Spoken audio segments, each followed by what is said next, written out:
सुप्रभातम। आज की इस ऑनलाइन क्लास में हमारा प्रकरण खनिजों का वितरण।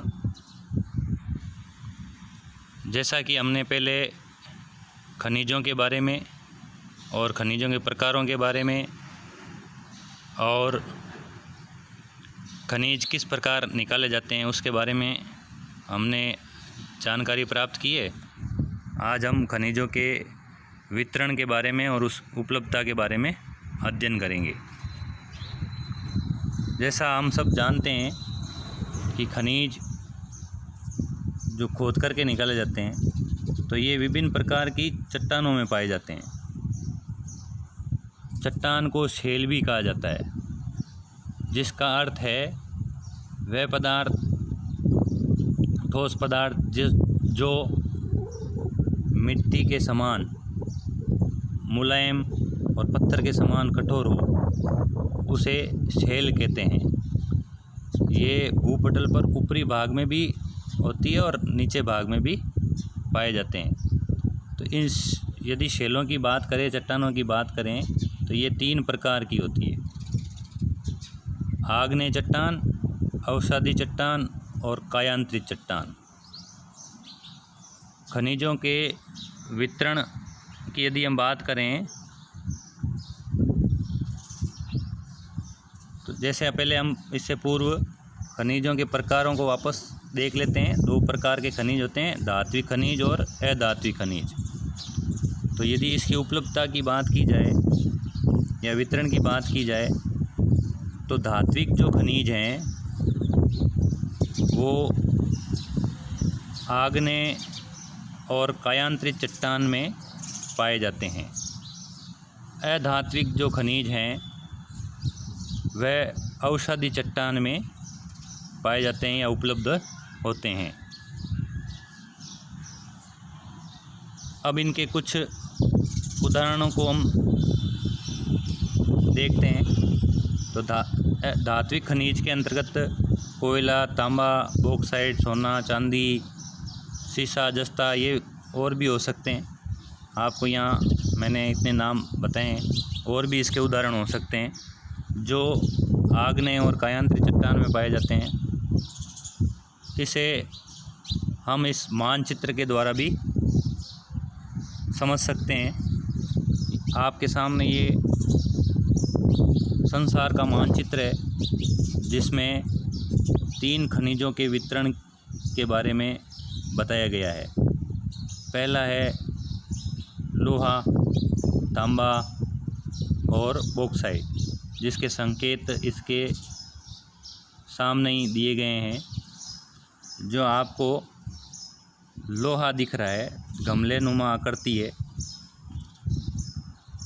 तांबे में स्टार की आकृति दे रखी है। बॉक्साइट में एक गोलाकार और जिसके चारों ओर वर्गाकार आकृति दे रखी है। तो अब इसमें हम यदि बात करें संसार के मानचित्र में, तो संसार के मानचित्र में 7 महाद्वीप हैं। यदि आपको इसके बारे में जानकारी बताएं तो भारत के ऊपर ये एशिया, ये जो भाग है वो एशिया का भाग है।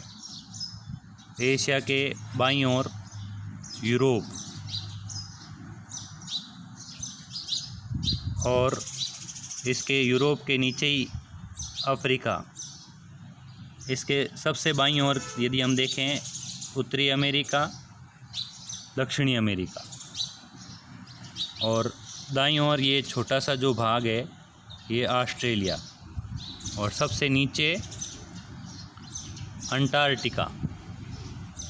तो ये 7 महाद्वीपों में बटा है।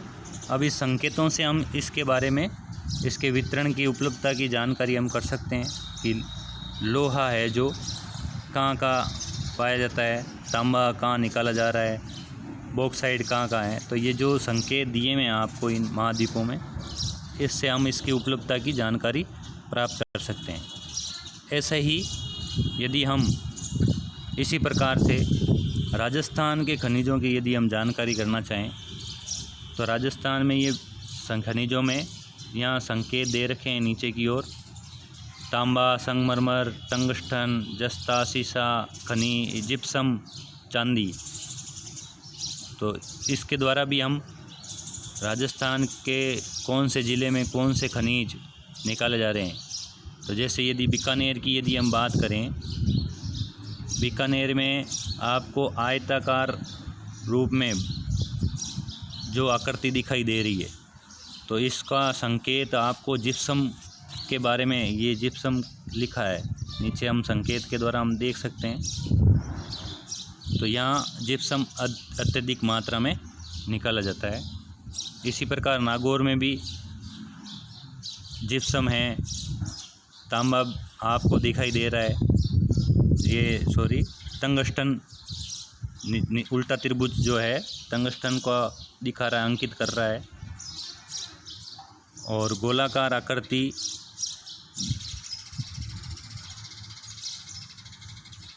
नहीं है यहाँ।